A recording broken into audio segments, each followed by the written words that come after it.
Hey everybody, welcome back to First and Ken, which is brought to you by the KT Sports Talk. This is a new show that we're kicking off as we get into season 2 here. We're calling it First and Ken, where we're going to go into 4 hot topics throughout the NFL. Today's it's not really going to be hot topics as much as catching up. So, with that being said, this episode is brought to you by my parents, Betty and Joe. Thank you very much for the new equipment. Now, some of you may be wondering why we're getting started now.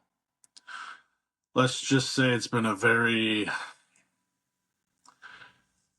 eventful past year in my life, between getting married, which was great, love my wife, but then having a major car accident, and then my former apartment being burnt down. So all the equipment that I had got destroyed, and my loving parents got me a nice new setup, and I appreciate it very much. So let's get into it. First down, we're going to talk about the standings in the NFL. We're going to get into other topics such as, the trades that have been happening a little later on. Right now, we're just going to get into the standings. We're going to go division by division and discuss who's got the most potential for improvement as we move forward. So let's get started with the AFC East, between the Buffalo Bills, the New York Jets, the Miami Dolphins, and the lowly New England Patriots. Now, the Buffalo Bills are currently sitting at 5-2. Might be the biggest surprise to anybody, even though it probably shouldn't be because they have Josh Allen. However, their wide receiver core to start the season, the first 6 weeks, was absolute dog shit. It was horrible. Khalil Shakir, Keon Coleman, Curtis Samuel. I mean, I get that they're in the NFL, but you were just missing something, Then in comes Amari Cooper. But we'll get more into that a little later on here. I do think the Bills are the clear favorite to stay in the first spot of the division and keep going strong. Now, currently sitting in second place is the Miami Dolphins at 2-4. Obviously, they had the bye week. Tua Tagovailoa is coming back this week, apparently. Now, one of the big issues that I have with the Dolphins and the NFL is why? Why are you allowing this man to come back and play when we've seen season after season, sometimes multiple times per season, this guy is getting his head basically kicked in? I mean, concussion after concussion. It's been brutal, and they should not be allowing him to come play. When is enough going to be enough? This guy is not going to be able to hold a fork by the time he's 40 with the amount of head trauma that he's getting. All right, CTE was an issue before. Wait till this guy retires. It's going to be even worse. Tua, I get that you want to play football, but there comes a point in time where you got to think of your family and your loved ones and say enough is enough. It's as simple as that. Now, coming in behind the Miami Dolphins is the laughingstock that we call the New York Jets, 2-5. You'd think, oh, Aaron Rodgers is there, right? He'll be the Lord and Savior that they've been waiting for. No. One play is all it took for him last year to tear his ACL. He comes back this year, and at this point in the season, last year, the Jets had 4 wins. They were 4-3. Right now, the Jets are sitting at a 2-5 with a healthy Aaron Rodgers, and now Davante Adams, Garrett Wilson, Breece Hall, Mike Williams, who was a recent acquisition this offseason. What's wrong with the Jets? They fired Robert Saleh, the first coach to be gone this year. It's not going to help anything. You have the guy in there who's never done it before. You're going to be garbage the rest of the year. All right, just get that and be done with it. All right, just accept your fate. However, you will not be as big a pile of garbage as the New England Patriots, man. 1-6. I went and saw the Patriots take on my Houston Texans. As all of you know that have seen the show before, I am a massive, massive Houston Texans fan. Always have been, always will be. Now, Drake May got his first start against the Houston Texans and threw for 3 touchdowns. He looked promising, we'll say. However, the issues that are going to keep coming up is the fact that, A, he has nobody to throw the ball to. Jalen Polk keeps dropping the ball. Kendrick Bourne, I mean, what's he done for you lately? Everybody else in this division has a number 1 wide receiver and a clear number 1 running back and quarterback. All right? Now, Drake May, I get it. He's a rookie. He's the 4th best quarterback in that division. Kendrick Bourne is your number 1 wide receiver. You could even go as far to say Hunter Henry, the tight end, could be your number 1 wide receiver at this point. And even still, it doesn't stack up. Ramondre Stevenson has struggled with fumbles this year. Antonio Gibson's practically taken his place. I mean, God, we knew it was going to be bad, but for Bill Belichick to come out and say, that this same defense, because a lot of the guys returned, was one of the best defenses under him last year when it came to going against the run, and then having Gerard Mayo come out and say, "Oh, our team is soft." It's not the team, brother. It's you. You're not fit to be the head coach. Robert Kraft never should have made you the head coach. The only reason you got that job is because you probably had some sort of prearranged agreement that once Belichick stepped down, you were going to take his place. That's just the plain and simple truth. It is what it is. But anyways, on to the next. The AFC North. Ooh, this is going to be spicy. Baltimore Ravens sitting at 5-2. We all knew that was going to happen. Once they got Derrick Henry, this guy is on pace to have over 2,000 yards this year. I have him in one of my big money fantasy leagues, and him and Lamar have been fantastic for me so far. Whether that can continue the rest of the season and have Lamar not get hurt, Derrick Henry not get hurt, remains to be seen. But for now, it's been quite promising. Sitting right after the Baltimore Ravens is the Pittsburgh Steelers. You have 2 quarterbacks. Anything more than 1 quarterback means you have no quarterback. Justin Fields got you to 4-2. And you benched him because you wanted to see what you had with Russell Wilson. I get it. Because, Justin has his history with, being shaky. He's not the greatest. He also hasn't really had much of a development system to build with either. Russell Wilson, Super Bowl winner, older. He slowed that offense down, which was what was needed. And George Pickens gave him some shots in the end zone, and he went up and got him. But let's not forget who got them to 4-2. It was Justin Fields, not Russell Wilson. You could say, it was Mike Tomlin in the defense. I'm like, was it really, though? I mean, as compared to the last few years, that defense has not been up to par with what they're used to. They just haven't been. Look at the numbers, man. It's just not stacking up. They've allowed 101 points this year, which, albeit, it's the fewest in their division. But they've also they've got 161 points, which is 3rd in their division. I mean, yes, their defense been doing better than the other defenses in their division, so I was wrong. But it looks like there's top 4 defensive unit right now. So yeah, I was wrong. I admit it. It is what it is. After that, we have the Cincinnati Bengals sitting at 3-4. They're 0-3 at home. That's not a good start.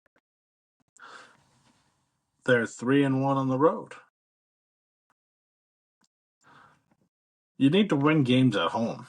All right. Half of your games are at home, and if you're going to be losing all of them, you're going to have a very long road to get to the playoffs.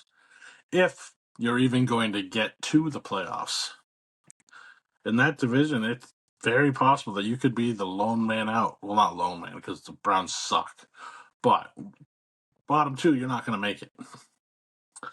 Now, the Cincinnati Bengals, Joe Burrow's back to being healthy. Jamar Chase is healthy. The rest of their schedule, it doesn't get any easier. All right. You've got the Eagles coming up this week, the Raiders, the Ravens, the Chargers, the Steelers, the Cowboys. Then you have a couple gimmies with the Titans and the Browns and the Broncos, and then you face the Steelers to close it out. It's not an easy schedule. There's a chance you could go over at home. That's not a successful formula, man. Now the Browns, man, oh man, Deshaun Watson is out for the rest of the year. Now listen, I have an issue as a former high school football player when people boo someone when they get injured, all right? You never want to see a man get hurt, especially on a non-contact play where he's trying to plant his back foot and you can literally see his tendon pop. You don't want to boo that. I get the fans feel like they're entitled to say what they want when they go to these games because they pay money. I get it. But to boo a man because you don't like what he's done in his past, come on. We're better than that.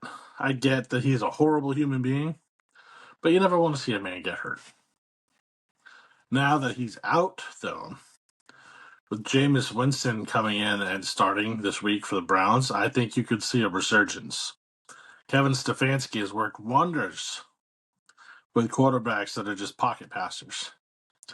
He was great with Jacoby Brissett. Look what he did with Joe Flacco last year. So, if you have the ability to pick up Jameis Winston, I might strongly consider it if you're looking to try to fight for that playoff spot, man. He could really pop, just like Flacco did last year or Brissett the year before. It could happen. Just watch. Now let's go to the AFC West with the reigning two-time Super Bowl champion Kansas City Chiefs sitting at 6-0. Yeah, not much to be said there, except why? Why the fuck would the NFL allow the Kansas City Chiefs to go get DeAndre Hopkins? I get he's not what he used to be, all right? Tennessee really sucked the life out of him. But now that you've got a quarterback like Patrick freaking Mahomes, can't wait to see how that looks, man. D-Hop's coming back, and it's going to be wild. I hope you all are ready to freaking watch him explode, and the Chiefs could potentially win their third Super Bowl in a row. It's never been done before. Well, maybe it's going to happen this year. Who knows? We'll see. Now let's get to the Denver Broncos, sitting at 4-3. What a surprise! Honestly, to start the season, I thought, Broncos, man, Sean Payton, Bo Nix, rookie quarterback. Honestly, I wasn't expecting them to be at 4 wins until like week 10, week 11. Because, when you're starting a rookie quarterback in the NFL, sometimes life is a little hard. But, man, seeing Bo Nix just yell at Sean Payton on the sidelines, it kind of brings back memories of Drew Brees from New Orleans. Kid's going to be good. It's only a matter of time. They need to get him a couple more weapons outside because Cortland Sutton's about it. They need to get him somebody else to throw the ball to. Tim Patrick, I think he left. But I couldn't even tell you who their tight end is right now without looking it up. They need to get him more weapons. Until they do, they're going to be a middle of the pack team. I hate to say it, but this is just, there's no way around it. Now, the next team I am shocked by, but not for the reason you might think. The Los Angeles Chargers. They're 3-3. Now you might think, oh well, it's Justin Herbert. Maybe he thought them to do better. Maybe he thought, with Jim Harbaugh coming in, Justin Herbert was going to take that next leap. No, I'm shocked they have 3 wins. Because let's be real, man. The Los Angeles Chargers have 106 points for, but that defense has been lights out. 83 points allowed through this point in the season. And yet they're still 3-3. Are you shocked? I know I am. Now, they do have a point differential of plus 23. Which, to put it in perspective, the Chiefs have a plus 43 differential. They're putting up the points, they're getting the stops on defense, but something's not coming together. Jim Harbaugh might just need one more year to get it all figured out. And then maybe next year we'll see the pop of Justin Herbert and the Chargers. But that remains to be seen. Now, I hate to do this, but I have to. The Las Vegas Raiders. They're 2-5, man. If you expected them to be any good this year, I feel sorry for you. We thought Antonio Pierce was going to be the guy going forward. He's not. Cut ties with him. Mark Davis, get him out of the building. Cut those ties. Start afresh. Start new next year. Let a new coach come in. Handpick his quarterback. Whether it be Quinn Ewers, whether it be Shedeur Sanders, Carson Beck. Let him pick. Get an offensive coach in there. Let him pick his quarterback and just start anew. You already traded Devontae. All you got left is Jacoby. All right? Yes, Brock Bowers has looked great as a rookie this year. You lost Josh Jacobs. Amir Abdullah is your number 1 back right now, and even that, just saying that, I have a hard time holding back the laughter. You're not a good team. Your ownership group sucks. It's one of the worst in the leagues. Think adding Tom Brady to it's going to help you? It's not. Now, maybe what they should do is trade one of their key pieces, but we'll talk about that later. Now, the AFC South. Ooh, let's get into this one. The Houston Texans sitting at 5-2. Oh, man. Let me tell you something. CJ Stroud should be making a name for a potential MVP run, in my opinion. He's got all the weapons. He's got the stats. He's got the numbers. They're 5-2. They're 3-0 at home. They're 2-2 on the road. 4-0 in conference. All right? The Houston Texans are here, and they are here to stay. Now, how that's going to pan out for the rest of the year, I think the Houston Texans could be the only team to top the Kansas City Chiefs. I said it. C.J. Stroud is him. Right now, he's tied for 8th in yards with 1,663, 10 tutties for 4 interceptions. He has a QBR of just under 60. All right? I think going forward, the Houston Texans should be considered a strong favorite for the Super Bowl. Some of you may laugh, but hear me out. Listen to their remaining schedule here. You have the Colts, the Jets, the Lions, who just lost Aiden Hutchinson for the year. I get it's still the Lions. It's going to be a great game. It's an 8 o'clock game. It's going to be a throw. It's going to be a shootout, man. It's going to be good. Then they have the Cowboys, who are fucking Cowboys, man. They're a disappointment, as always. The Titans, Jaguars will win those. The Dolphins, then we have a showdown with the Chiefs. Then the Ravens on Christmas Day. And then we play the Titans to close out the season. So there could be 1, 2, maybe 3 more losses for them. 11-5, 12-5. I'll take it. CJ Stroud MVP. Houston Texans potential first Super Bowl win could be this year. Spoken like a true Houston Texans fans. Now, the remainder of the division, the Indianapolis Colts are 4-3. Thank you to Joe Flacco. Anthony Richardson was hurt for a couple weeks. We still don't know what he's going to be. We'll get a real kind of testament as to what he could be this week when he plays against Houston. He had a great game the first time they played. We'll see if it happens again. Now, Michael Pittman, Jonathan Taylor are both playing this week. Jonathan Taylor's coming back from injury. He'll have his weapons. Let's see what he can do. I'm not hopeful for the Colts.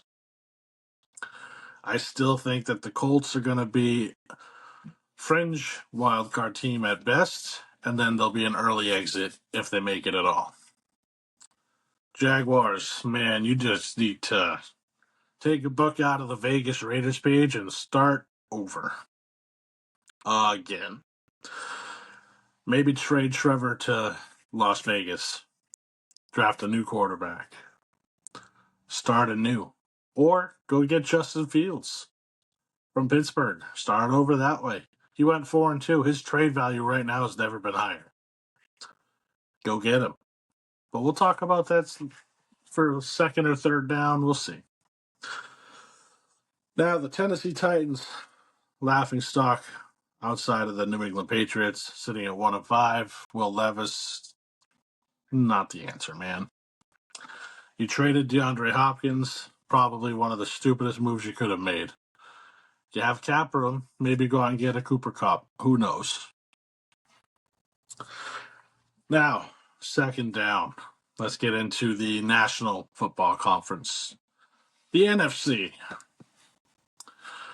Now, the Washington Commanders are sitting at 5-2, thanks to the potential Rookie of the Year, Jaden Daniels.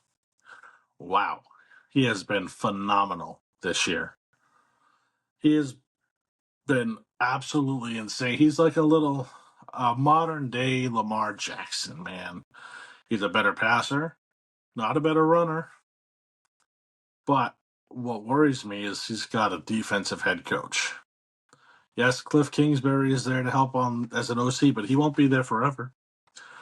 Maybe he's going to be like what Brian Daboll was for Josh Allen. Josh Allen's best years were with Brian Daboll. Let's hope Cliff Kingsbury doesn't leave then, because if they do, he is SOL. Now, the Philadelphia Eagles are currently sitting in second place at 4-2. Man, Saquon Barkley was quite the addition this year. Just got his second NFC Offensive Player of the Week in one season. To preface this, he got 3 the entire time he was a New York Giant.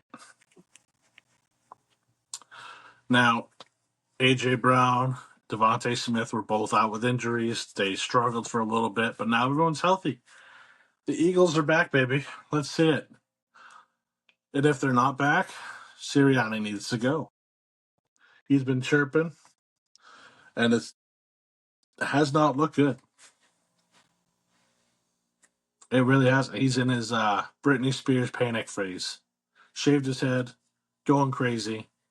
He's throwing shade at the fans. It's not looking good for him. But we'll see. It's a miracle what losing a center and a defensive tackle can do to a team, apparently. Now, third place in the division, the Dallas Cowboys. Mike McCarthy should be on a very, very thin leash. Cowboys did not look good. You just paid Dak and CD. and you're 3-3. Was it worth the money? Was it worth the frustration that you're going to have for the next 4 years? All we're going to hear is Skip Bayless say, "Oh, Dak Prescott's got to go. Why'd we pay Dak Prescott?" No, you shouldn't have. You should have just let him walk. You would have been better off for it. But that's just my opinion. Micah Parsons, he's been hurt. You haven't really heard much of the Cowboys. And frankly, I think you should keep it that way. The New York Giants, man, thank God they benched Daniel Jones last time. I hope to God that they do not keep him as their starting quarterback next year. Cut ties, man. Clearly, something's not working. Daniel Jones sucked before Daboll got there, and he sucks after. Clearly, it's a Daniel Jones problem. Now, the NFC North. Ooh, this is a very tightly contested division. We have the Lions 5-1, the Vikings 5-2, Packers 5-2, and the Chicago Bears 4-2. There is a way where this entire division could potentially sneak into the postseason. Do I think that happens? No. But the way that Goff and the Lions have been playing, I think they're locked to win that division. Lock it in now. Mark my words, the Lions will win that division. Now, I do think the Sam Darnold-led Vikings are going to take a tumble. I have not seen enough from Sam Darnold to be convinced that he can keep this pace going for the entire year. I think the Vikings might miss the playoffs. It could happen. Sam Darnold just starts to revert back to his old ways of seeing ghosts with the Jets, and next thing you know, bye. Packers, I think they will stay at third place. And then I think the Bears, with Caleb Williams, Keenan Allen, DJ Moore, DeAndre Swift, and that vaunted defense, I think they'll definitely be in a wild card spot. I think they'll come in second in that division this year. The Bears are looking good. I think Caleb Williams might be him. Maybe they'll finally have a quarterback with over 4,000 yards passing for once. But that still remains to be seen. Now, the NFC South, we have the Falcons and the Buccaneers both sitting at 4-3. Who do we trust? Captain Kirk, who can't win any primetime playoff games or primetime games in general? Or Baker Mayfield, the underdog story, the guy that seems to finally have found the right spot for him? Chris Godwin's gone for the year now. It's one of his favorite targets. What are you going to do? Put Sterling Shepard in there and hope he can pick up the slack? I think the Falcons win this division. Buccaneers miss the wild card, but they're close. The Saints sitting at 2-5. Man, maybe it's time to move in a different direction. Panthers, I can't even. The Carolina Panthers, man. Dave Tepper needs to just sell the team. I know he just bought the team, but maybe it's time for him to get rid of it already. Because he's doing a whole lot of wrong, man. It's not pretty. It's not looking good. And it's not going to change. And it all stems from picking Bryce Young over CJ Stroud. Had they taken CJ, who knows? Maybe the Panthers are in the number one spot at 4-3. And the Houston Texans might still be a bottom dweller team. One can only imagine. Now, the NFC West is another tightly contested division here. We have the Seahawks 4-3, Cardinals 3-4, Rams 3-4, Niners 3-4. Now, the biggest surprise out of all of this is that the San Francisco 49ers are sitting at 3-4. I fully expected them to be 7-0. Like, there's no reason why they shouldn't be. With all that talent, they should not have a single loss. But sometimes that's just not the way the cookie crumbles. Now, maybe this is just Brock Purdy being the new Brock Purdy. Maybe this is just the NFL's finally figured out Kyle Shanahan. Why can't they do that to Andy Reid? Couldn't tell you. Kyler Murray, man, he's back. He's got the Cardinals looking okay. They're not quite using Marvin Harrison Jr. the way that I had hoped they would, which is why I had hoped he'd go to New England instead of Arizona. But hey, what do I know? I'm just a regular Joe sitting in his living room recording a podcast. But anyway, so far, it looks like our top 4 seeds for each division are the Bills, the Ravens, the Texans, and the Chiefs. Chiefs get the 1 seed. Not sure how it would work out with the tiebreakers for the other 3, but we're just going to say Houston would probably get the 2, Bills 3, Ravens 4. That's how I would put it, but I don't know how that's all going to work out yet. Then we have the Commanders, the Lions, the Falcons, and the Seahawks. Commanders at this point would be the number 2 seed because the Lions are 5-1. They had their bye week, so they would still be considered the number 1 seed. Then you'd have the Falcons and the Seahawks falling in behind them. Now let's get into third down. Tua Tagovailoa. Bro, maybe it's time to just call it a career. All right? I get the confidence boost you get with the Miami Dolphins because they're absolute garbage when you're not there. I get it. Makes you feel great. Tyreek loves you. Jalen Waddle loves you. I get it. It feels great. But think about your family, bro. Your brain is going to be a sopping pile of mush by the time your career is over. You have a guaranteed contract for over $100 million. Why? Why do you need to continue to play? You have guaranteed money. Take it and run, man. Good God. Take it and run. Be done. It's as simple as that. Don't come back. Don't keep playing. Put your health first. Put your family first. Don't continue this stuff, man. I swear to God, if I see you get triggered again, where your hands freeze up as you're laying in the middle of a football field, I think the NFL at that point is going to have to step in and say you're done. Because at what point is it just going to be too much? Now, I know that it's a hot topic since the Dolphins went 1-3 without you.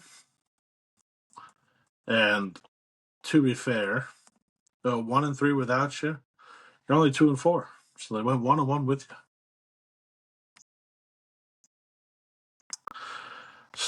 But anyhow, for our final topic of today, fourth down, let's look at the trades that have happened and let's give some potential trades that could still happen or that I would like to see happen. Now, obviously, the most notable of these trades was the Davante Adams going to the New York Jets. Now, obviously, red flag alert. Davante Adams already talking trash about his team not celebrating a good play. Bro, you just got there. You went from a garbage team like the Raiders to a garbage team like the Jets. But what's worse is that your quarterback is the quarterback of the garbage team, Aaron Rodgers. You don't have a place to stand, man. You can't be talking about your team like that when you just walked in the goddamn door. No, no. You don't get to do that. The Jets are garbage, and it starts at the top. Woody Johnson starts there. The Jets are a laughingstock. They always have been. They always will be. Now, the next big trade right after that was the Amari Cooper to Buffalo.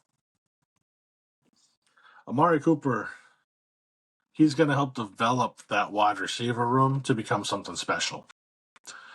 Him and Keon Coleman, if they can have that buddy-buddy relationship and he can learn, like C.D. Lamb learned from Amari in Dallas, could be something special. He had his best game.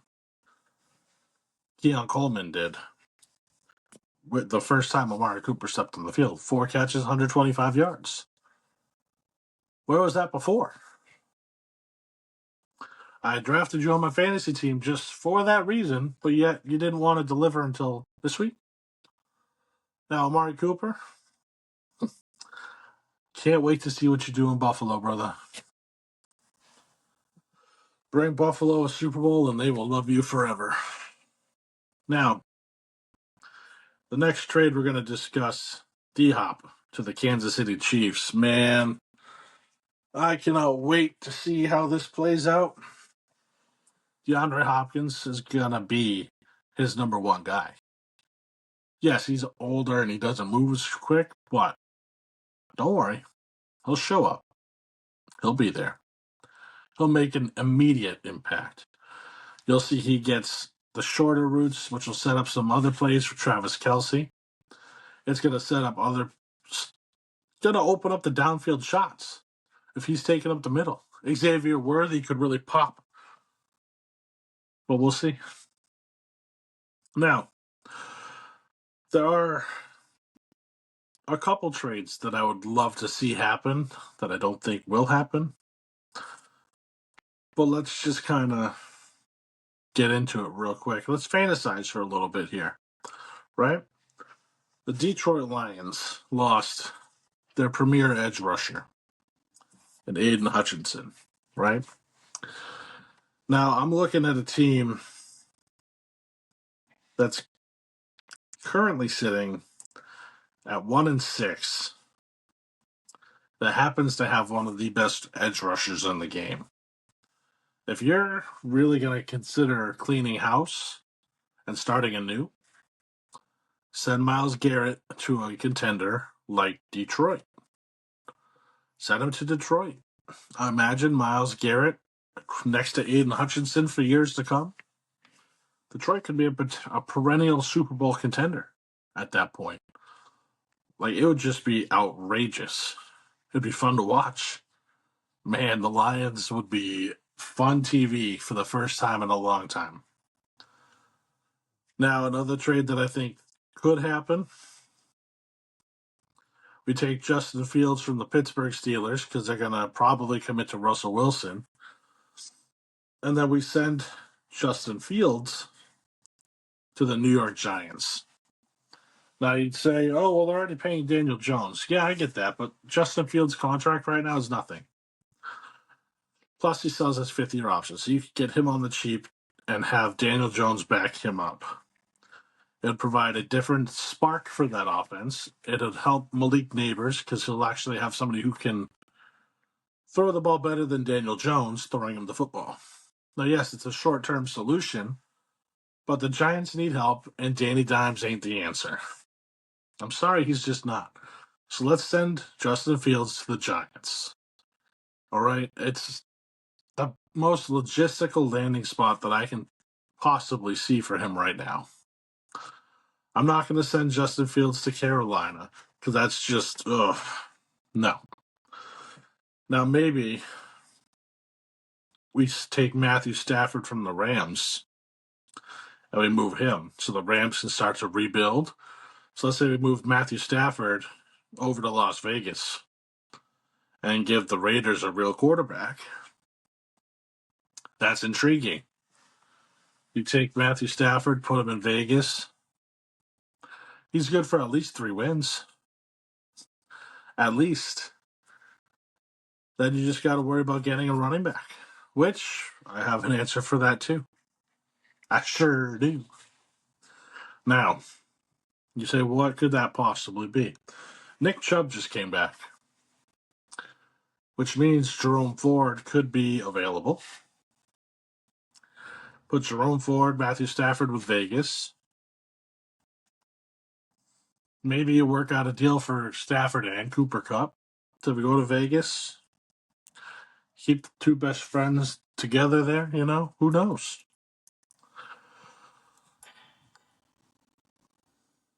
Things I'd like to see, man,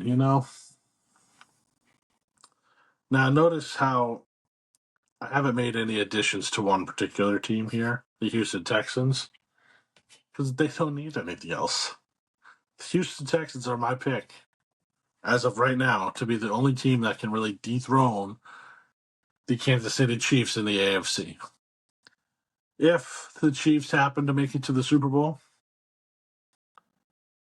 I think it's going to be against either the Lions or the Eagles. I don't think Jaden Daniels would get them there at this point. But oops, sorry.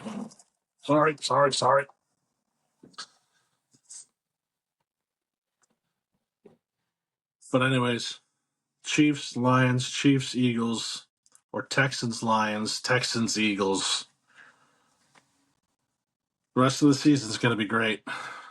Stay tuned for more First and Ken, which is brought to you by the KT Sports Talk. We'll see you next week.